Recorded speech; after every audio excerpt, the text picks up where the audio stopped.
The Cats of Ulthar by H.P. Lovecraft.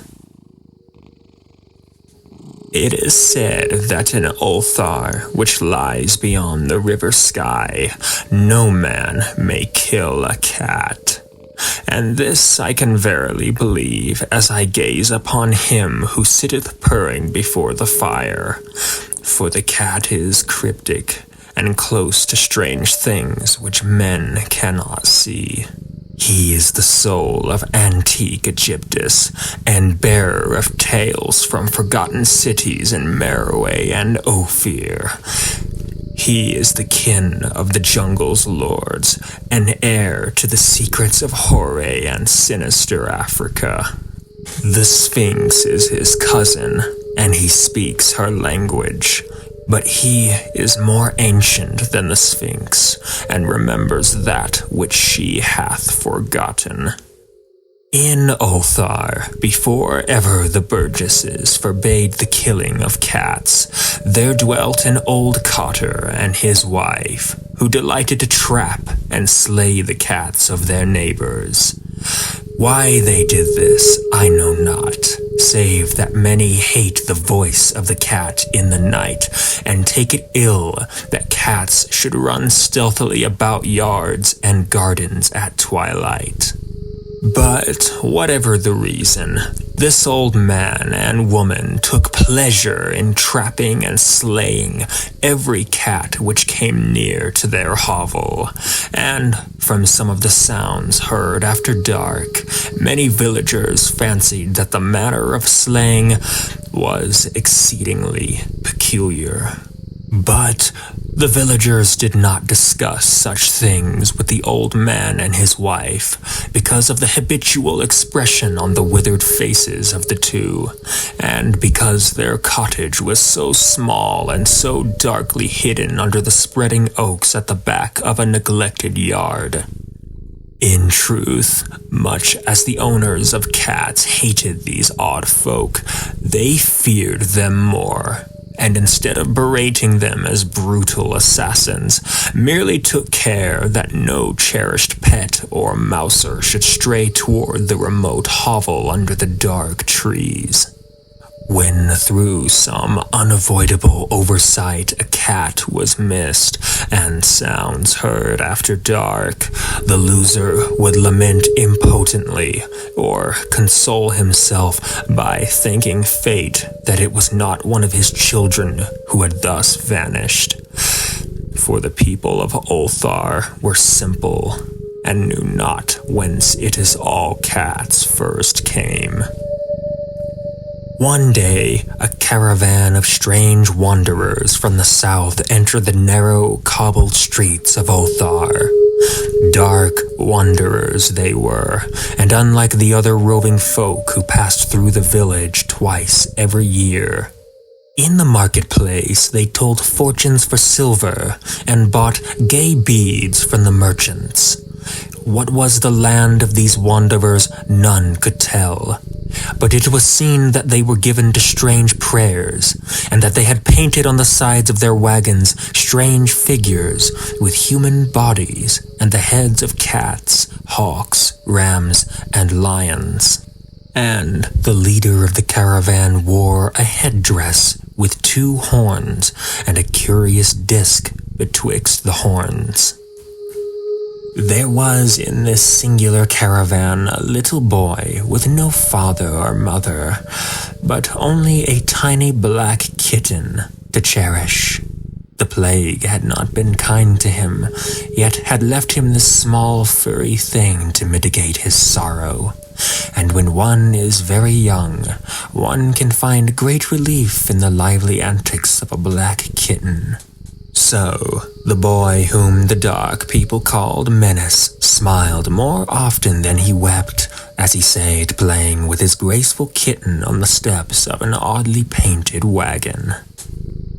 On the 3rd morning of the wanderer's stay in Ulthar, Menace could not find his kitten, and as he sobbed aloud in the marketplace, certain villagers told him of the old man and his wife, and of sounds heard in the night.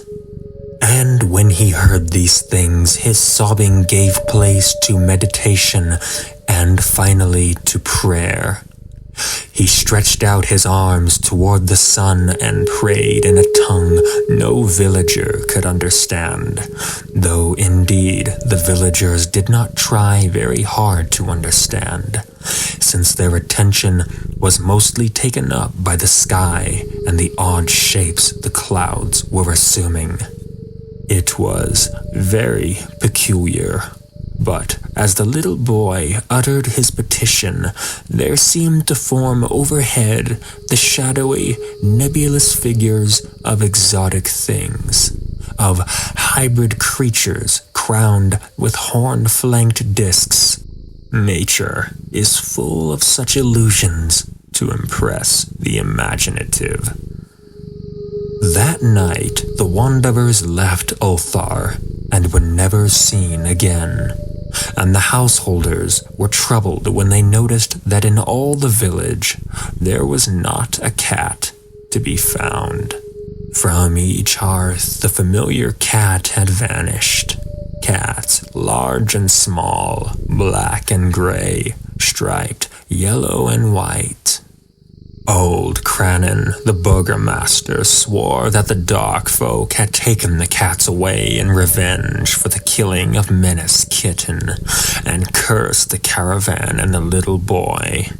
But Nith, the lean notary, declared that the old cotter and his wife were more likely persons to suspect, for their hatred of cats was notorious and increasingly bold. Still, no one durst complain to the sinister couple, even when little Atul, the innkeeper's son, vowed that he had at twilight seen all the cats of Ulthar in that accursed yard under the trees, pacing very slowly and solemnly in a circle around the cottage, two abreast, as if in performance of some unheard-of rite of beasts. The villagers did not know how much to believe from so small a boy, and though they feared that the evil pair had charmed the cats to their death, they preferred not to chide the old cotter till they met him outside his dark and repellent yard. So Ulthar went to sleep in vain anger, and when the people awaked at dawn, behold, every cat was back at his accustomed hearth, large and small, black, gray, striped, yellow, and white. None was missing. Very sleek and fat did the cats appear, and sonorous with purring content. The citizens talked with one another of the affair, and marveled not a little. Old Cranon again insisted that it was the dark folk who had taken them, since cats did not return alive from the cottage of the ancient man and his wife. But all agreed on one thing, that the refusal of all the cats to eat their portions of meat or drink their saucers of milk was exceedingly curious. And for 2 whole days the sleek, lazy cats of Ulthar would touch no food, but only doze by the fire or in the sun. It was fully a week before the villagers noticed that no lights were appearing at dusk in the windows of the cottage under the trees. Then the lean Nith remarked that no one had seen the old man or his wife since the night the cats were away. In another week, the burgomaster decided to overcome his fears and call at the strangely silent dwelling as a matter of duty. Though in so doing, he was careful to take with him Sheng the blacksmith and Thol the cutter of stone as witnesses. And when they had broken down the frail door, they found only this: 2 cleanly picked human skeletons on the earthen floor, and a number of singular beetles crawling in the shadowy corners. There was subsequently much talk among the burgesses of Ulthar. Zath, the coroner, disputed at length with Nith, the lean notary, and Cranan and Shang and Thul were overwhelmed with questions. Even little Atal, the innkeeper's son, was closely questioned and given a sweetmeat as reward. They talked of the old cotter and his wife, of the caravan of dark wanderers, of Small Menace and his black kitten, of the prayer of Menace and of the sky during that prayer, of the doings of the cats on the night the caravan left, and of what was later found in the cottage under the dark trees in the repellent yard.